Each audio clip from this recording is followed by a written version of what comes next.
The Doloriad is the debut novel by British writer Missouri Williams, and it is published by Dead Ink Books. Dead Ink are one of those wonderful indie publishers that take risks on a strange, exciting, twisted, and punk piece of fiction that would normally be ignored by bigger publishers, and because of them, this book exists, and I'm so glad that it does. In spite of how twisted and horrible it sounds when you read the blurb, I was very, very hyped for this book. And then when I actually got to the book itself, I was not disappointed. This has been a lot of people's most hyped book of the year, which says a lot about what we all want as readers, and that's really exciting, if a little unnerving. The reason I say all of this is because the Doloriad is horrible.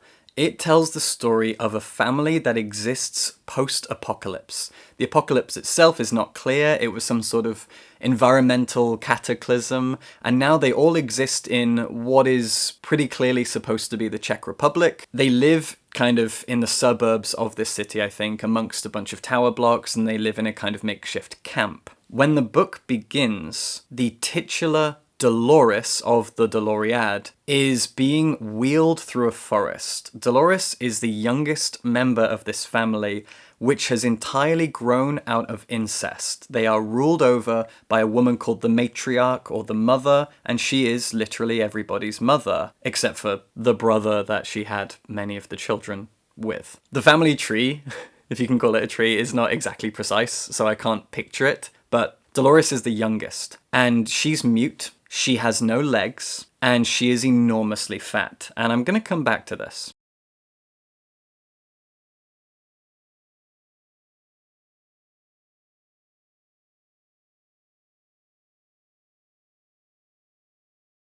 At the beginning of the book, her uncle, who I think is also her father, is wheeling her through the forest in a wheelbarrow because the matriarch has had a dream or a prophecy that there might be another camp of survivors somewhere nearby on the other side of the city through the forest, and so her uncle/dad takes her out there to be a kind of sacrifice, a potential bride for this group of survivors as a gift. But then, very, very quickly after he leaves her there, she comes back the next day. She crawls on her belly through the forest and she's back home. Because she's mute, we don't know what happened. We're not sure that she knows what happened. But her returning upends the matriarch's rule. She is a dictator of this camp of people, and the fact that a plan of hers, an idea of hers has gone wrong means that she is now questionable. People can doubt her, and especially the younger generation. So this is a very twisted family drama. You've got a group of people of kind of two different generations, and they are all related, and they are all born of incest, and they are all kind of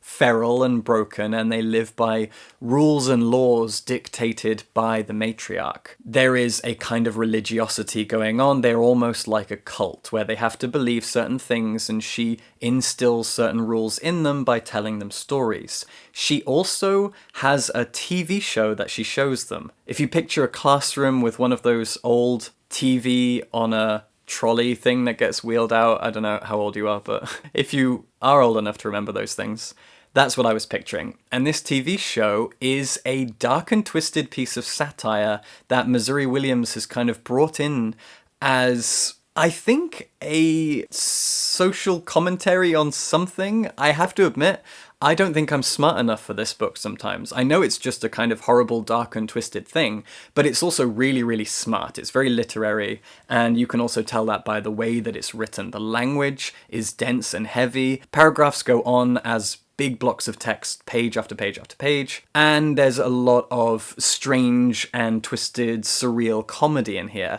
and some of it really did go over my head, and part of it is this strange TV show. The matriarch puts on this TV show, and it's kind of a Saved by the Bell thing.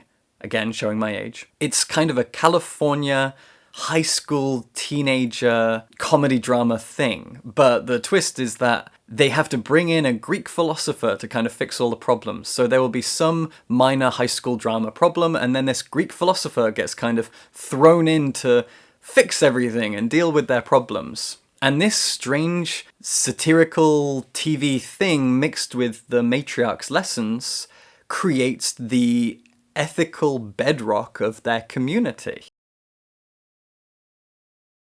which again is just a family made from incest. This video is going to get demonetized if I say that word one more time. Now, there's a quote on the back of this book from, not sure how you pronounce this name, Jack Jemk or Yak Yemk, I'm not sure, an author of The Grip of It and False Bingo. And I'm going to read this out because I was thinking all of this while I was reading it, and they kind of just summarize, you'll get it. Unlike anything I've ever read, the Doloriad is somehow Old Testament origin story, Shakespearean family feud, Greek epic, philosophical parable, and absurdist sitcom all in one.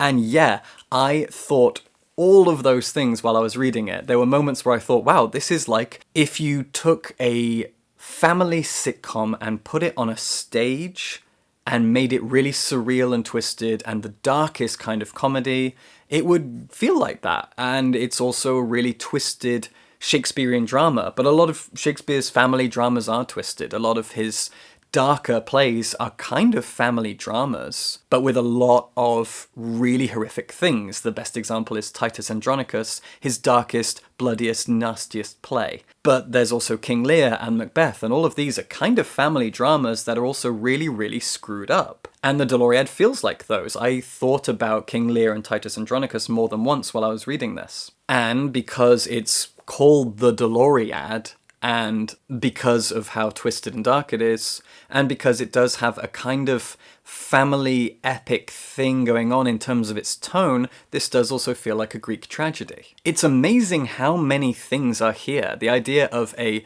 Shakespearean Greek tragedy sitcom dark comedy thing is remarkable, and that's exactly what it is. It's a really, really strange and horrible world that these people live in and have created for themselves. But from that setup, we're then getting a lot of unraveling within that family as the younger generation start to doubt the mother and things start to fall apart. And Dolores is there all the while, kind of instigating these things, but also just helplessly watching them unfold. And she's not our only perspective character. We get quite a few as well. And one of them is the schoolmaster, who is, as far as I can tell, the one member of the family who's actually not a member of the family. He's kind of an outlier, an extra person who came in, and he tries his best to teach these children, but he's not doing a great job with the tools he has. He is old religious, he is a Christian, and he is trying to uphold ethics and morals, and he hates the matriarch, and he hates what she's done, and so he's almost kind of a rebel against the family. There's so much to go into, and I can't really spoil it because there's so much that goes on that I couldn't mention here. One thing that also sprung to mind is the works of Cormac McCarthy. This does feel like a very Cormac McCarthy novel. I never talk about this, but I am a huge Cormac McCarthy fan. I really enjoy his books, and they don't hold back on the gore and the disgracefulness and the ickiness of the world that he creates, especially in something like Blood Meridian or Child of God. And sometimes this does kind of feel like Child of God, especially in the way that it tells its morals and ethics and the behavior of its characters. There's a real Cormac McCarthy-ness to this book, but it's more beautifully written. His books are very pared down, stripped down to their core, to almost like a kind of stage play.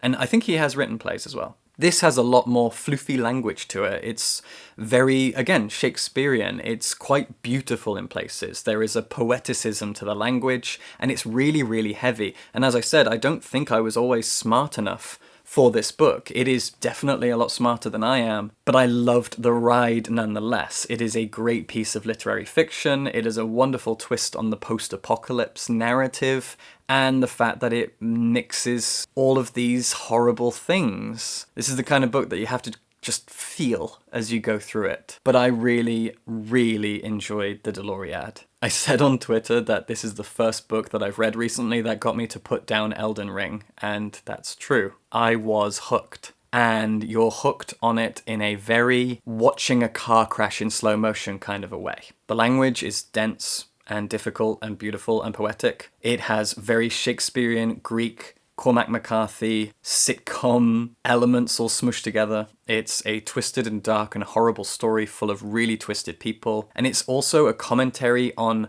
survival. When you look at this family, you're like, what's the point? And you kind of get the feeling that they're asking that. What is the point? Look at the state of us. Look at the state of them. What's the point in surviving post-apocalypse if this is what survival looks like? I absolutely love that, and they take that idea and twist it and make it funny, and it's kind of in a self-aware way. I love that. Go read it, go check it out for yourself. If you hate it, I understand, but I really think that you should love it. That's my hot take. Doloriad is great. Thank you to Misery Williams for writing something so gothic and twisted and strange and surreal and wonderful. Subscribe for books.